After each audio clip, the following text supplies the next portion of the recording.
Salatu wassalamu ala Rasulullah. Kali ini saya akan berbagi bagaimana cara menggunakan Quizzes sebagai media pembelajaran mandiri. Yang kita tahu Quizzes yang biasa kita gunakan hanya untuk memberi kuis, latihan soal dan sebagainya. Sekarang ada fitur lesson yang bisa kita gunakan untuk memberikan materi bagi siswa untuk belajar mandiri di rumah. Sekarang kita masih berada di kondisi PTM terbatas, ada yang daring dan ada yang luring. Nah, bagi yang luring ini, ya, agar tidak terabaikan pembelajarannya, kita bisa berikan materi pembelajaran mandiri via quizzes agar pembelajarannya tetap menarik, tapi juga berkesan bagi siswa.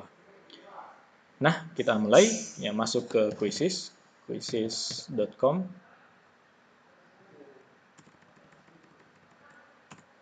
Oke. Okay.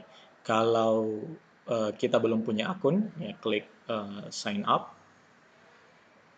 Okay. Lalu apa kita mau continue with Google atau kita punya akun Microsoft, boleh salah satunya, atau boleh manual dengan mengisi email terus next dan selanjutnya.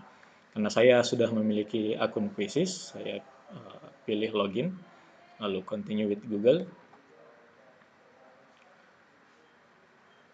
Lalu saya pilih akun yang terhubung dengan Quizzes.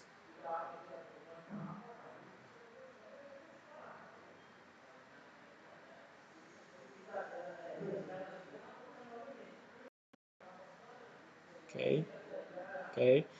Nah, begitu kita masuk, kita akan masuk ke beranda Quizzes. Di bagian beranda kita akan diberikan icebreaker seperti ini, ya, dan beberapa contoh quizzes yang bisa kita langsung pakai. Ya, jadi bagusnya quizzes, kalau kita tidak ingin membuat soal sendiri, ya ada banyak jenis soal atau jenis pembelajaran yang kita langsung bisa search di kolom quizzes library. Ya. Nah, tapi kali ini kita akan belajar bagaimana membuat media pembelajaran dengan quizzes, ya, yaitu dengan menggunakan fitur lesson. Ya. Kita klik tombol create, ya, lalu kita pilih di bagian lesson. Ya.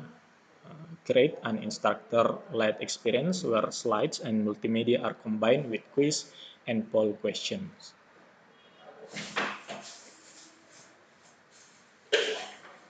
Oke, kemudian kita beri nama sesuai dengan mata pelajaran yang ingin kita ajarkan. Misalnya kita beri nama teks deskriptif. Oke, kemudian pilih subjeknya, subjek apa, kemudian kita next. Oke. Oke, slide pertama akan otomatis terisi dengan judul materi kita dengan pengarangnya. Kita bisa edit, misalnya karena ini kurang, Ansyari Said. Ansyari Said. Oke. Nah, kita juga bisa memilih tema, ya, dari slide kita. Ya, di bagian sudut kanan, ya, ada tombol tema, ya, themes, kita pilih. Lalu kita pilih yang sesuai keinginan kita, yang menarik. Ya. Kalau kita ingin mengganti background-nya, ya, warna background, kita pilih di bagian background color, lalu kita pilih warna yang berbeda. Oke. Atau kita ingin mengganti warna teksnya, pilih text color, lalu klik di bagian warna, lalu kita misalnya ganti dengan warna kuning. Ya. Atau jika kita ingin mengganti gambar latar dengan background, ya, gambar backgroundnya dengan gambar, kita pilih ini, background image, lalu kita bisa mencari gambar tersebut di Google. Ya, misal kita cari buku yang sesuai dengan materi kita. Buku. Oke, akan banyak gambar yang disediakan karena ini memang gambar pencarian Google. Oke, kita klik gambarnya, kita klik insert.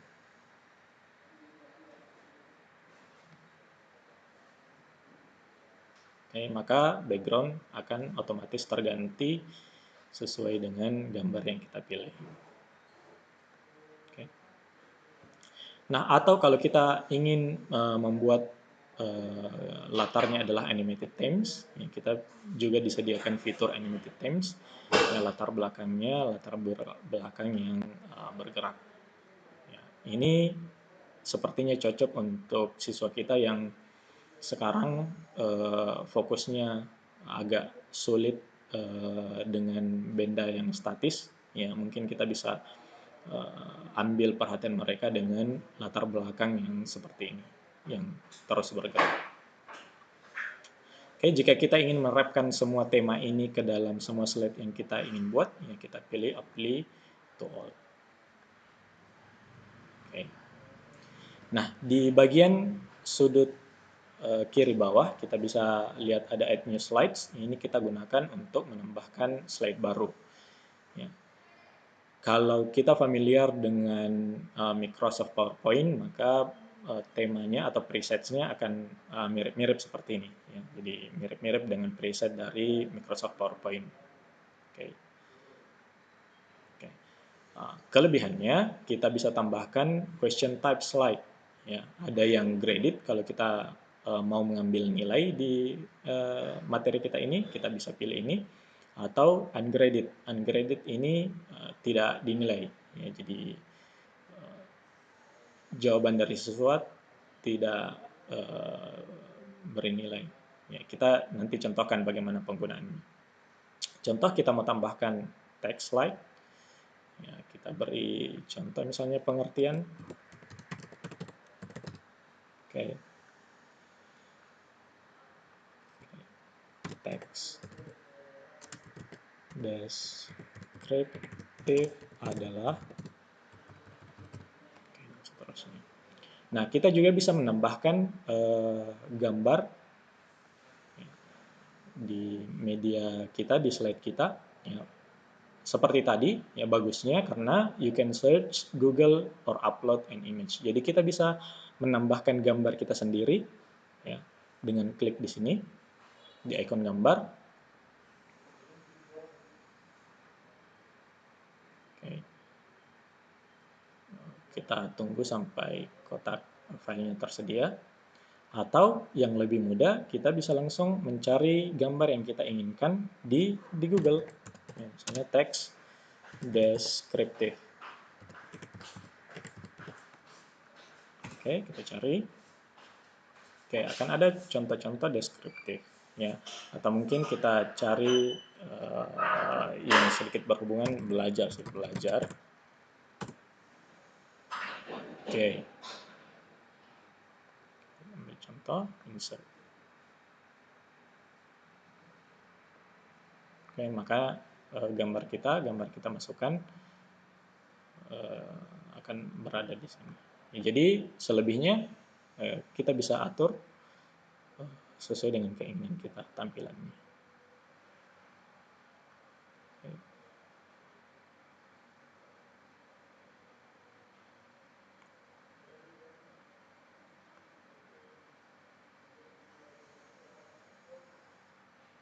Oke, seterusnya. Nah, misal kita ingin mengetahui apakah siswa sudah paham atau tidak terkait materi tersebut, kita bisa tambahkan pertanyaan ungraded poll misalnya.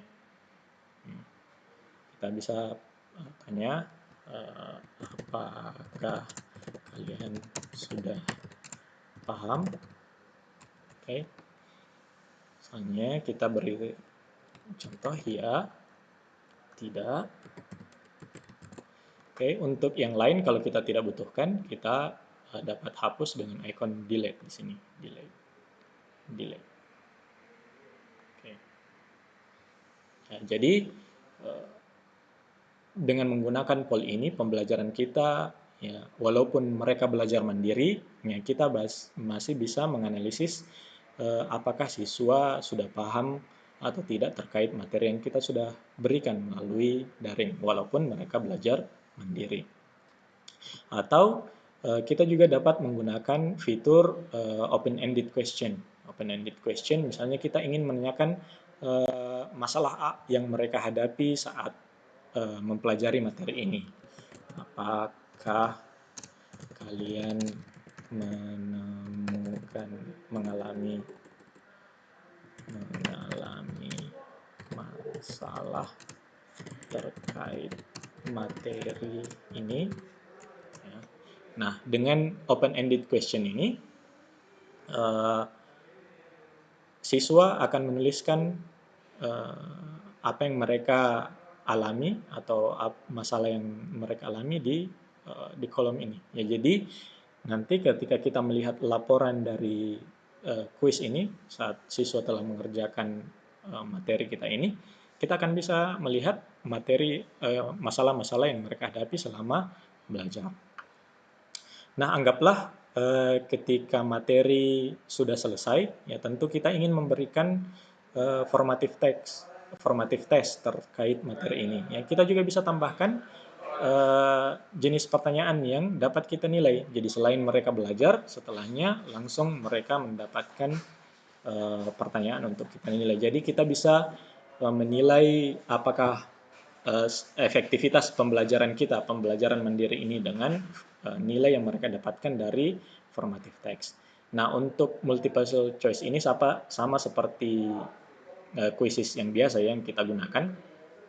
Kita tambahkan pertanyaan, ya, siapa yang dimaksud dengan descriptive text. Ya, kita berikan pilihan, ya, misalnya ya kita jawab asal saja ya. B, C. Ya, anggaplah kita cuma butuh 3, maka kita hapus saja salah satunya. Oke. Lalu kita beri tanda checklist untuk jawaban yang benar.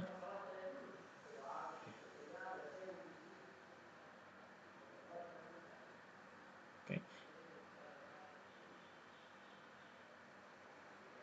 Oke.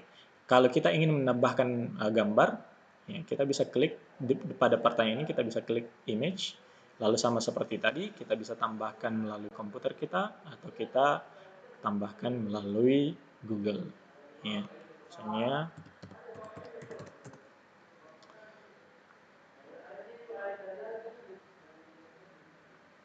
nah, ini contoh saja ya, walaupun tidak berhubungan dengan soal. Oke, tapi caranya seperti ini.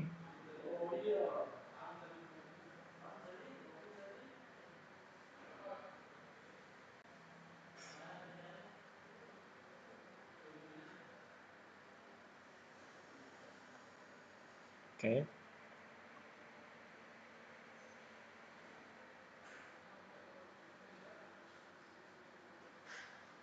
Nah, sebagai kesimpulan, ya, jadi kita bisa menggunakan di bagian ini untuk memberikan materi, ya, penjelasan sama seperti ketika kita membuat media pembelajaran dengan menggunakan Microsoft PowerPoint. Ya, kita juga bisa menggunakan poll dan open-ended untuk memberikan kesempatan bagi siswa mengungkapkan apa yang mereka pikirkan terkait materi kita. Ya, dengan polling misalnya, ya, dengan open-ended question, menanyakan perasaan atau masalah yang mereka hadapi, dan kita juga bisa menambahkan tes kita dengan graded question. Ya, kita mau memberikan formative test, ya, untuk mengetahui seberapa jauh mereka telah mengetahui materi ini, materi yang kita berikan ya di materi kita ini. Nah, setelah selesai, ya, kita bisa save. Ya, kita beri gambar yang cocok dengan materi kita. Oke. Sekali lagi, kita bisa upload dari komputer, atau yang lebih saya sukai, kita bisa langsung ambil dari Google.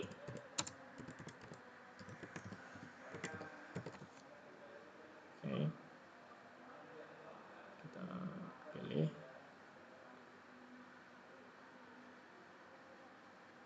Oke, lalu kita pilih bahasa yang cocok, bahasa Indonesia, kemudian pilih tingkatan kelas. Ya, kita pilih kelas 7 misalnya. Oke, lalu kita pilih public. Ya, public, visible to everyone, berarti terlihat untuk semua orang. Kalau kita pilih private, berarti hanya terlihat untuk kita. Kita save.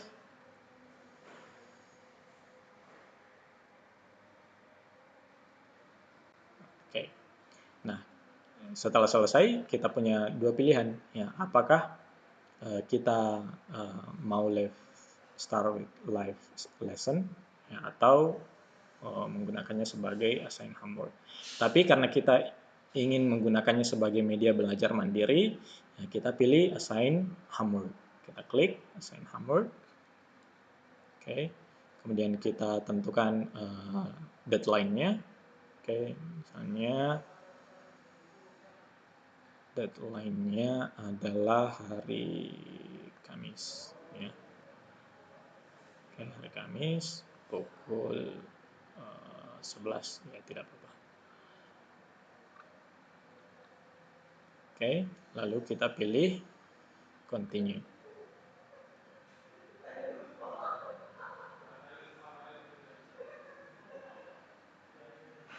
Oke. Lalu, ya kalau kita ingin membagikan linknya, kita pilih share link. Kita klik, ya, maka linknya akan otomatis tercopy. Lalu kita bisa paste link tersebut, ya bagikan link tersebut di grup WA kita bersama para siswa. Atau kalau kita memiliki Classroom, Google Classroom, ya kita bisa langsung pilih icon Classroom atau Teams, ya kita bisa pilih ya, Teams. Oke. Setelah siswa mengerjakan, ya, kita dapat melihat laporannya di bagian report. Ya. Mereka akan melihat bagian report. Ya, kita klik, maka kita akan bisa melihat siswa hasil pekerjaan siswa berikut dengan jawaban-jawaban mereka. Saya kira demikian untuk kali ini. Jika ada yang mau ditanyakan, silakan tinggalkan di kolom komentar. Terima kasih telah menonton. Assalamualaikum warahmatullahi wabarakatuh.